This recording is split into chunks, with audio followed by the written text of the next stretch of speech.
تھا یہ ایک زمانے میں یہ پرابلم تھا لینگویج کا، لیکن ویسے اوور کم کر لیا تھا. لیکن بات یہ ہے کہ اس فیملی کو بچے کا شروع سے پتا ہو کہ اس نے آگے چل کے کیا کرنا ہے. اسے تو چاہیے تھا نا کہ اسے پاکستان کے اسکولوں میں پڑھاتے. یہ بات تو دور اندیشی کی بات ہے نا. نہیں تو دور اندیشی وہ جس نے جنہوں نے دور اندیشی کا مظاہرہ کرنا تھا انہوں نے کسی اور چیز میں دور اندیشی کا مظاہرہ کیا.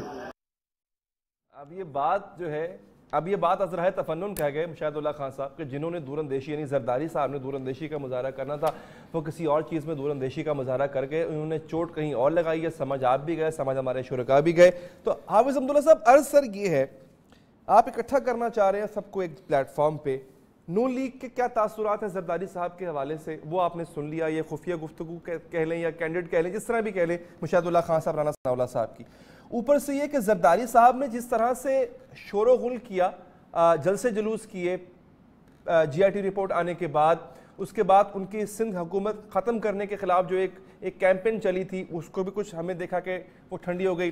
سوال سر میرا آپ سے یہ ہے کہ نواز شریف صاحب نے سب کچھ تو اب کھو دیا, حکومت بھی کھو دی, جیل میں بھی چلے گئے, ان کی اہلیہ بھی چلی گئی دنیا سے, ان کے پاس اب کھونے کو کچھ نہیں. زرداری صاحب کے پاس کھونے کو بہت کچھ ہے, سندھ حکومت جاتی جاتی بچی ہے ان کی. تو آپ کو کیوں لگتا ہے سر ان کا آپس میں انٹرسٹ میچ نہیں کر رہا, یہ کیوں ایک پلیٹ فارم پہ اور وہ بھی آپ کے ساتھ آ کے مل بیٹھیں گے؟ دیکھیے علی حیدر بھائی, بات یہ ہے کہ مولانا صاحب نے جو بات کی وہ ایک اصولی بات کی. اس میں اگر آپ اس کا سیاق و سباق دیکھیں, وہ یہ کہتے ہیں کہ ہم ایک اصولی بات کر کے ہم آگے بڑھے, کیونکہ جو صورتحال نصب شدہ اور کٹ پتلی حکومت کی ہمارے سامنے ہے وہ معاشی حالت سدھر نہیں رہی ہے, نہ ان سے ہو سکتی ہے. وہ اسلام آباد کے اندر مولانا سمیع الحق اور طاہر داوڑ, ان کی حکومت پر ایک بہت بڑا سوالیہ نشان ہے امن و امان کے حوالے سے, اور مختلف قسم کی چیزیں, روپے کی قدر میں کمی, ڈالر کی قیمت میں اضافہ اور وغیرہ وغیرہ, یہ تمام چیزیں آپ کے سامنے ہیں. تو جب یہ, اور پھر دوسری بات یہ ان کی کوشش یہ ہے کہ وہ پوری اپوزیشن کو کہتے ہیں کہ ہم جیل میں ڈالیں گے.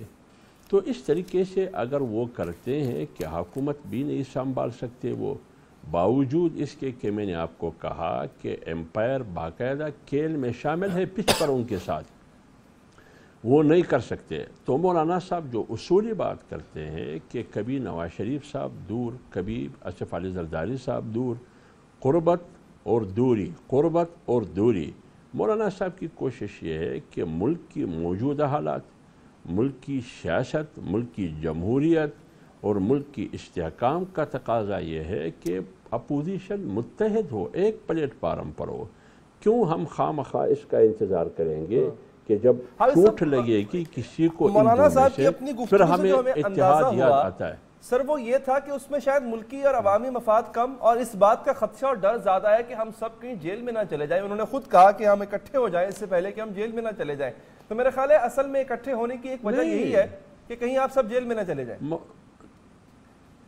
دیکھیں میں آپ کو ایک بات ضرور کہوں گا, اگر قیادت جیل میں جاتے ہیں تو آج جو قیادت جیل سے باہر ہے, اگر یہ جیل گئے تو اس سے زیادہ خطرناک ہوں گے موجودہ حکومت کے لیے بھی اور پوری سسٹم کے لیے بھی.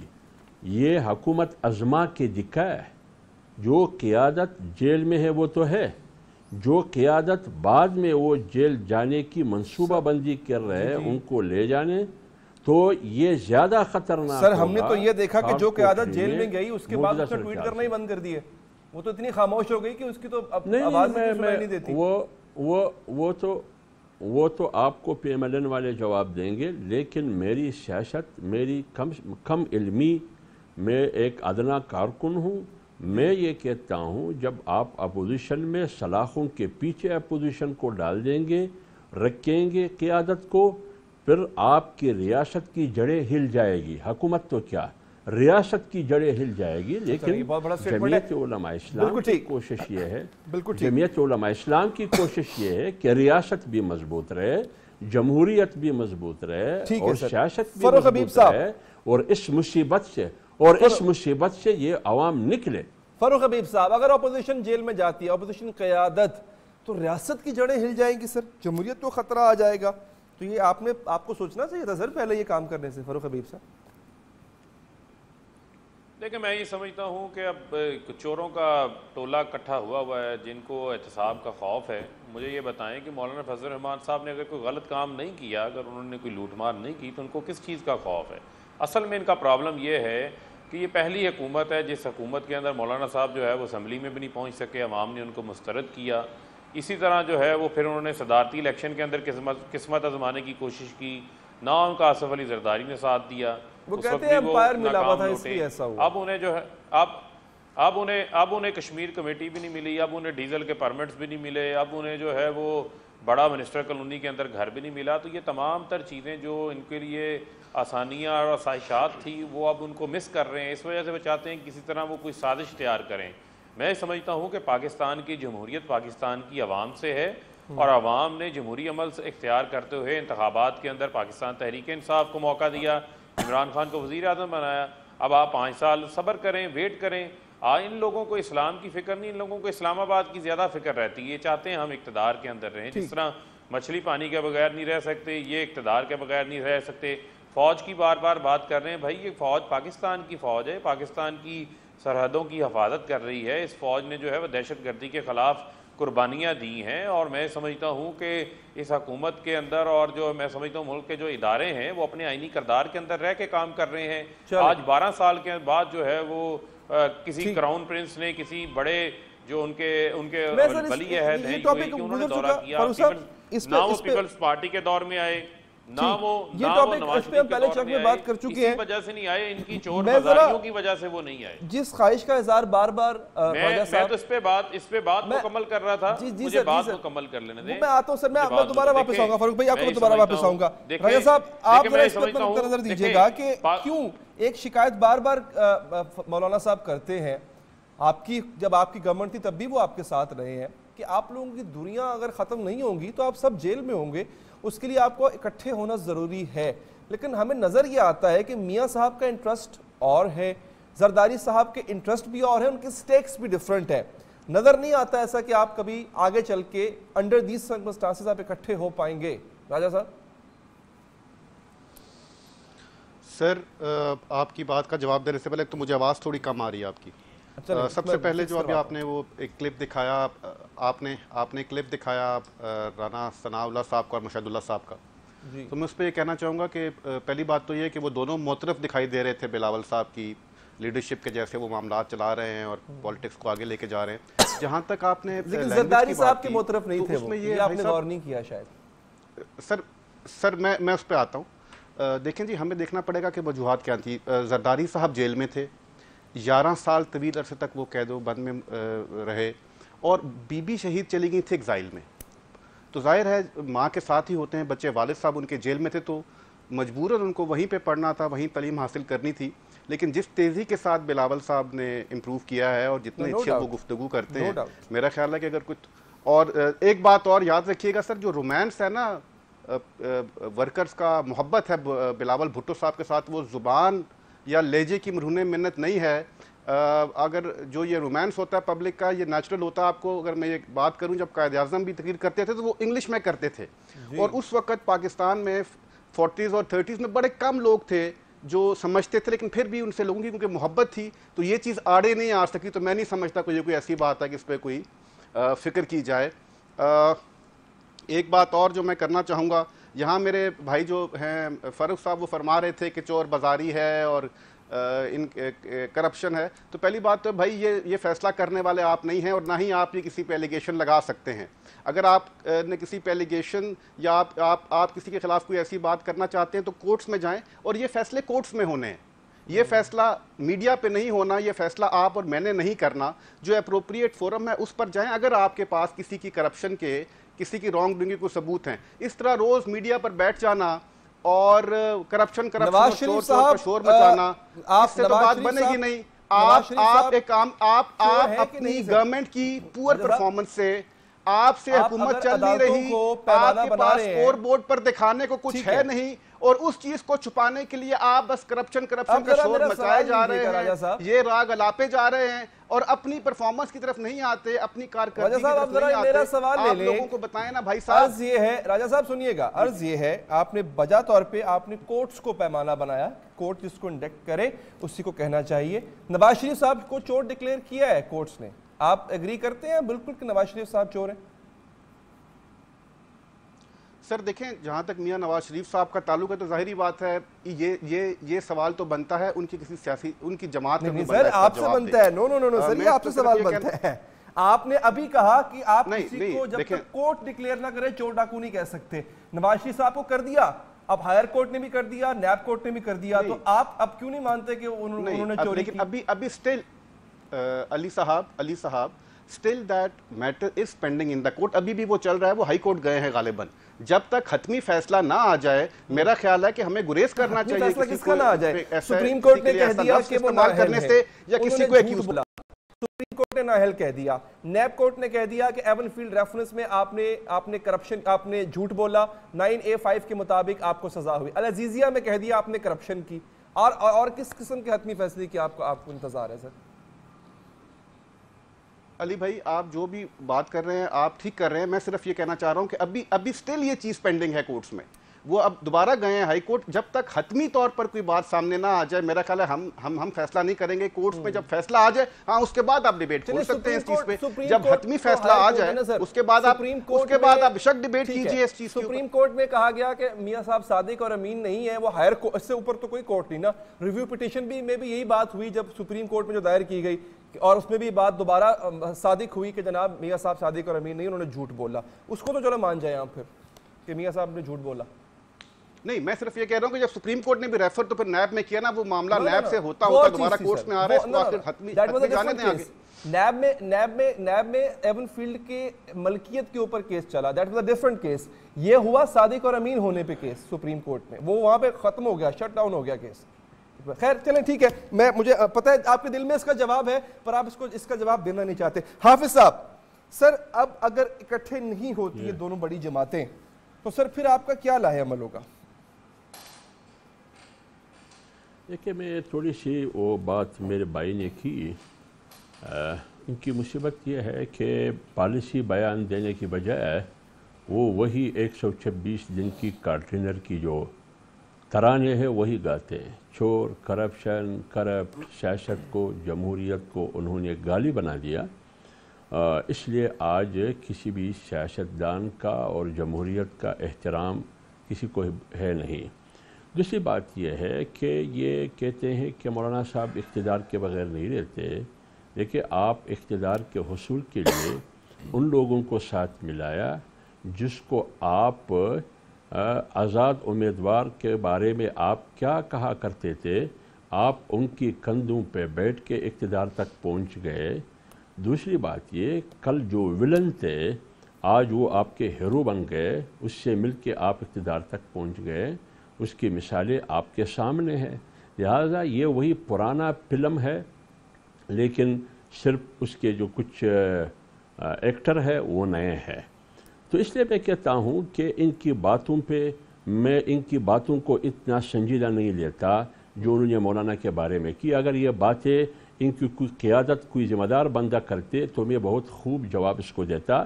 انہوں نے بات کی فوج کے بارے میں، ہمارے آرمی کے بارے میں ایک بات اس بارے میں کرتا ہوں، وہ یہ کہ یہ اپنے آپ کو اس ملک کا وفادار ثابت کرنے کی کوشش کرتے اور ہمیں ایک اینٹی اسٹیٹ ثابت کرنے کی کوشش کرتے۔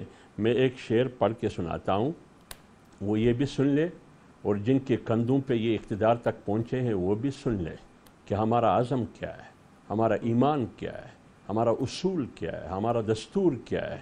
سب ہی کا خون ہے شامل یہاں کی مٹی میں، سب ہی کا خون ہے شامل یہاں کی مٹی میں، دل کے قانون سے سنیے، سب ہی کا خون ہے شامل یہاں کی مٹی میں، کسی کی باپ کا پاکستان توڑیے۔ یہ آپ کا نہیں ہے، یہ پاکستان آپ کی کیبنٹ میں کون بیٹھے ہیں؟ بالکل ٹھیک، آپ کے کیبنٹ میں